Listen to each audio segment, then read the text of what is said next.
Hi folks, I'm Ashraf Hingora. I'm a language and soft skill trainer, life business and parenting coach. Ashraf the mover and shaker में आज मैं ego अर्थात अहम पर कुछ ज़रूरी इंसाइट देना चाहूँगा। रिलीजन और फिलोसॉफी में अहम को बुरा माना जाता है, गलत माना जाता है।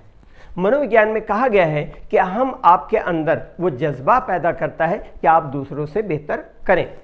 Ego is the Latin word for I, your sense of your own value and importance, the part of the mind that is responsible for your sense of who you are. It means your identity. Teenage का मतलब होता है जो 13 to 18 के बीच की उम्र होती है, जहाँ से टीन शुरू होता है जहाँ पर ख़त्म होता है उसको टीनेज कहते हैं। एडोलेसेंस का मतलब होता है किशोरावस्था। किशोरावस्था में जो फिजियोलॉजिकल चेंजेस होते हैं और साइकोलॉजिकल चेंजेस होने लगते हैं, उनकी वजह से इमोशन ज़्यादा स्ट्रांग हो जाती हैं। लड़के लड़कियों को इंप्रेस करने की कोशिश करते हैं, लड़कियां लड़कों को इंप्रेस करने की कोशिश करते हैं। एक लड़का जो 10th क्लास में पढ़ता था वह अदर स्टूडेंट्स को जोक सुनाता था, हंसी मजाक करता था, इसकी उसकी आवाज़ें निकालता था, मिमिक्री करता था, और जब लड़कियां हंसती थी तो बड़ा खुश होता था कि आज मेरा इंप्रेशन लड़कियों पर अच्छा पड़ रहा है। और आपको मालूम है कि इस तरह से जब आप वक्त बर्बाद करेंगे तो अंजाम क्या होगा। इस तरह से साल गुजर गया, एनुअल एग्जामिनेशन का रिजल्ट आया तो वो लड़का फेल हो गया। अगले साल वह लड़का फिर 10th क्लास में जूनियर स्टूडेंट्स के साथ था। 10th क्लास का रूम, जो क्लासरूम का जो दरवाज़ा था उसी के बाजू, मतलब एक दरवाज़ा इधर से 10th क्लास का था तो थोड़ा सा आगे दूसरा दरवाज़ा था वो 11th क्लास का था। रिसेस में जब स्टूडेंट्स क्लासरूम से बाहर निकलते थे तो वह भी बाहर निकलता था, तो वही लड़कियां जो उस लड़के के जोक पर मतलब एंजॉय करती थी, हंसती थी, उस लड़के की तरफ इशारा करके बोलती, यही तो वो लड़का है रे, बहुत इतराता था, क्या हुआ। हाँ, ये व्यंग करती है उस पर। तो लड़का जो बड़बोला था, बहुत बात करता था, बहुत टॉकेटिव था, वो बिल्कुल खामोश सिर झुका कर जाता और सिर झुका करके वापस लौटता।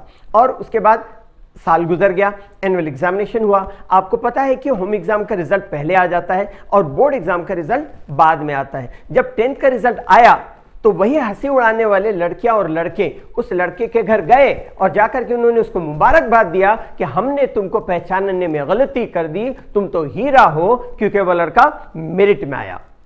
मेरिट में आया उस चोट के कारण जो उसके अहम को ठेस लगी, वह लड़का वो उसकी जिंदगी का टर्निंग पॉइंट साबित हुआ। और वो लड़का अगर मान लीजिए 80%, 85% मार्क्स भी लाता, वो उसकी अचीवमेंट नहीं थी, क्योंकि 80% या 90% एंड अबव एक साल में लेकर के आते हैं लोग। तो वो लड़के को चोट लगी, उसका अहम को ठेस लगी और उसकी जिंदगी का टर्निंग पॉइंट था। याद रखें, अहम जरूरी है, अहम जरूरी है, अहंकार नहीं।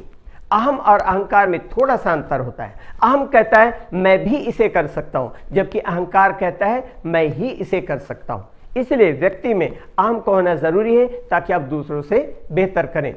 तो ये जो चोट उस लड़के को नहीं लगती, वो सरकाज़्म उन लड़कियों का नहीं होता, तो शायद वो एनुअल एग्जाम सिर्फ पास करता, उस तरह का रिजल्ट नहीं लाता। और एक बार अगर आपने कंपटीशन में या कहीं भी कुछ ऐसा करके दिखा दिया जिससे आप फेस इन द क्राउड बन जाते, एक भीड़ में खास पहचान आपकी बन जाती, उसके बाद आप उस पहचान को खोना नहीं चाहते। जाहिर है मेरिट में वो स्टूडेंट आता है, या आप अपने बिजनेस में तुम नाकाम हो गए, तुम कुछ नहीं कर सकते, कुछ नहीं कर सकते, चुपचाप खामोशी से मेहनत करो और सामने वाले को गलत साबित करके बता दो। और जब आप उस ऊंचाई पर पहुंचते हैं तो आपको रास्ते मिलते हैं कि और बेहतर कैसे करें। इंग्लिश के लिए आप मेरे channel English breakfast with Ashraf and soft skill के लिए Ashraf the mover and shaker को लाइक, शेयर एंड सब्सक्राइब करें। कमेंट सेक्शन में कमेंट करें, बेल आइकॉन प्रेस करें और मेरी बुक जरूर पढ़ें। Thanks for watching.